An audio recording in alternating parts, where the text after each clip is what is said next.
This is Rock Patilla in the day, Mugulikeyo masinzizo abasobodde okubanga ate muyitirayo ko ne musinza ku mutonzi wamu n'okumutendereza ekitibwa n'ettendo bimuddire mbanirizaako ku Fifijeta News ankahayiraga ngamba nti mukola kyamaanyi nnyo nnyini ddala okubaga ate mugyekomereko mugye bali gye mutusizaako engalo sofa olunaku olwaleero agava esaidi eno galaga nti gannaku njerere oluvannyuma lwa club eya Proline FC okufiirwako golukipa wayo abadde amanyiddwa nga Michael Muhumuza era nga kigambibwa nti ono kyeyafudde tekinaba kubanga kitegerekeka wabula nga yasangiddwa mu ntebe nga afudde yabadde alaba TV so nga ate aba Arsenal ge bakaaba ge bakomba bano batimpuddwa goolo 5 ku era nga babatimpudde si balala beba club eya Manchester City ekyo no kyaviiriddeko abawagizi ba Arsenal bangi okuva mu mbeera era nga ne wenjogera waliwo asangiddwa ku nkya ya leero nga yeetuze era nga yeetugidde mu mujozi ogwa club ye eya Arsenal bino nno byabaddewo mu district eya Rakaya bwe bityo we bigenze maaso side eyo byannaku wabula nga ate bo aba memes bagenze dda maaso okubanga bazikola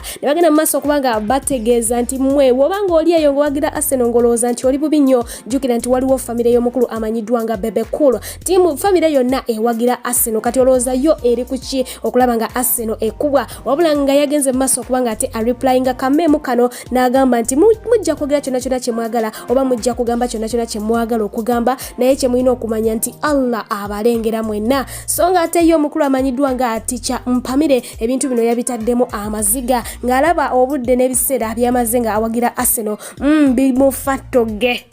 Arsenal getting disappointed, but Arsenal, what went wrong? Arsenal, what went wrong really? What haven't we done? Arsenal, enough is enough. Enough is what? Enough is enough. Everything was okay. So when we were going to play Liverpool, because of that Chebalos. Nze nava ku kye bayita omupiira nali mpagira Arsenal nga njagala naye nagenda olaba nga entwala speed bagikubakuba nnyo ne ngamba sijja kufa pressure byabwerere kangulabe bulabi mbeere ng'ate mbyesonyiwa ebyokuwagira ate ye omukulu amanyiddwa nga Cristiano Ronaldo ng'ono yeegulira erinnya mu nsi yonna mu kukyanga akapiira wali wonna omukulu ono abadde mu club emanyiddwa nga Juventus era nga ye club ekyasingidde ddala obunene mu Italy ne Europe okutwaliza awamu wenjogera munange Manchester United yagenze dda maaso okubanga ate emwegulira nti ono yasooka n'asambirako mu Manchester n'avaamu obuvika kati nno ezzemu nebeera nga emugula era nga ebiseera bye yagisambiramuko yagisambira emipiira egiwerako ddala 292 era nga omwo yajjamu ggoolo oba yateebamu ggoolo 118 yes kakati bagenda kubanga batigomya omuntu wansi w'enjuba wano kubanga omukulu ono musambi wa mpiira nakinku tunaawulira ebinaava eside eyo naye nga bo aba Manchester basanyufu nnyo okubanga ate bamuresivinga weewaawo aba Juventus yebalese ate nabo bakaaba. Eyo nga tuvuddeyo okuddako ewaffe wano ku butaka yes emikolo egyatuubye mu weekend simirala gye emikolo egyabadde wakati w'omukyala amanyiddwa nga Fatia Amanda era nga eri stage osobola okumuyita Queen Fatia n'omukulu amanyiddwa nga Muhammad Nsereko mupya omulambirira oyo amawulire gagenda mu maaso okubanga gatambula oba olugambo lugenda mu maaso okubanga lutambula jjukira nti abakulu bano ababiri bagenze mu maaso okweyagalirako awo mu emyaka egiwera ddala 5 era nga ono mukyala namba 2 gye yagenze mu maaso okubanga ate akyala wabula olugambo lugenda maaso okubanga lutambula lugamba nti omukulu ono yakikoze sirwa mukwano mungi nnyo gwalina eri omukyalo ono wabula olw'okwagala kye bayita visa jjukira nti omukyalo ono alina British citizenship era nga kigambibwa nti bwe baba bamaze okukola emikolo egifaanako bwe giti giraga nti bafumbo bali bennyini abawedde emirimu automatically naye aba afuna obutuuze mu nsi eyo kakati ebyo bigenda mu maaso okubanga byogerwa ku mukulu yamanyiddwa nga Honorable Muhammad Nsereko naye kyonna kyekiri Mungu yasinga okubanga amanya.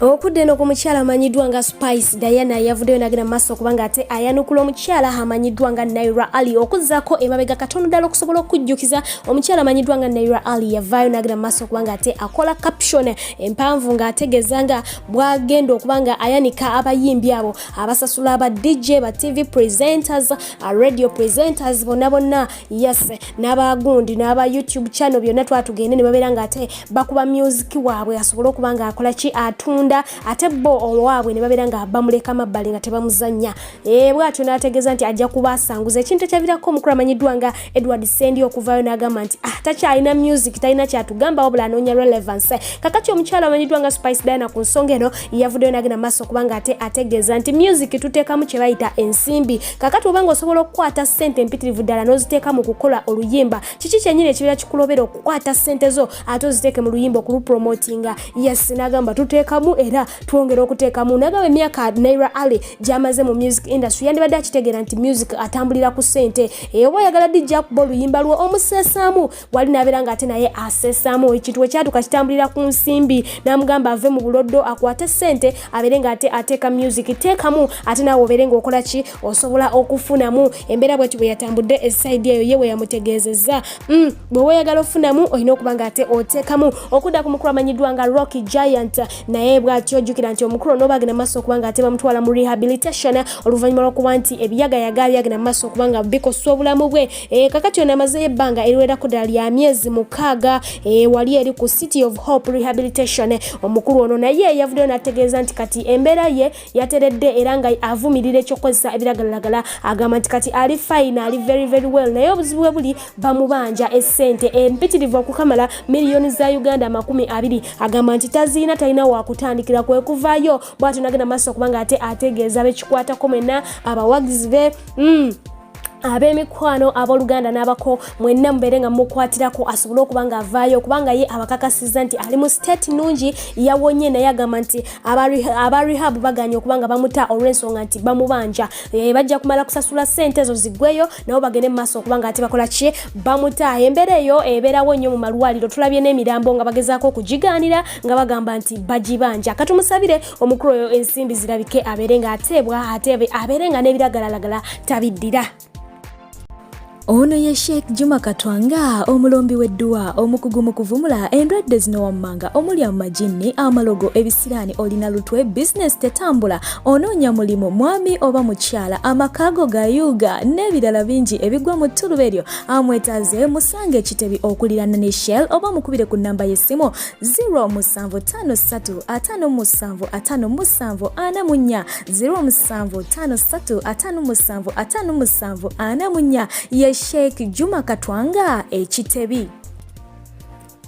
Gye tuyitiddeeyo gye tusanze omukyala amanyiddwa nga Nakangubi Fulufiga nga ali wamu n'omukulu amanyiddwa nga Rasa beeguddeko bakoona omuzike. Wabula nga ba social media indoors bagenze maaso okuba nga babakalakata mu ngeri emu oba endala. Abamu balabiddwako nga beewuggusa mbu babadde bamanyi mwami na mwami oba musajja na musajja, musajja ku musajja bagenda maaso okuba nga bakoona dansi.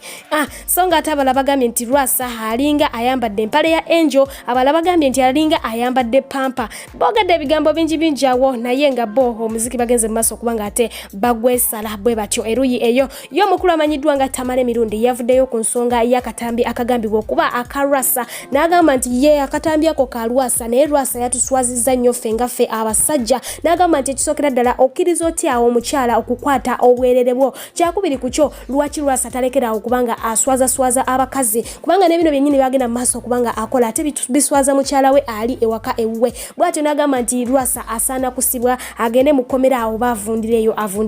Wabula nga tutuwadde tukyali awo akatambi ka Rasa ako kakafuluma ennaku entono awo emabega omukyalo ono Diana Nabatanzi yavaayo n'eddagala lyagenda mu maaso okubanga apromotinga. Eddagala yatutegeeza nti kuliko erisala amasavu, kuliko erikola ki, erijjanjaba infections mu bakyala, n'agattako n'okubanga atutegeeza nti kuliko eriwonya stress era kuliko n'erigenda mu maaso okubanga munange ligezza obuki obusajja bw'abaami. Era nga kino yakikola oluvannyuma lw'akatambi okubanga kakakola ki, kakateebwamu eri ebbanga nga siri amabega nnyo wabula ate nga ba social media inlaws bagamba ddala kituufu wamma oyo ye Rasa. Olaba Diana avuddeyo n'eddagala erigamba nti ligezza obwami bw'abasajja. Kikakasa bukakasa nti ali katambi ye Rasa Diana ayagala kubanga amutasa. Omukyala amanyiddwa nga Shaggy Agi agamba nti ayagaliza sister we Doreen amazaalibwa amalungi. Kansabe mungo yatakumira mpera hagira bankumira abagalwa balungi abasobodde okubanga mwekuumidde wano ku Fifi The News Anchor mbeere bulungi.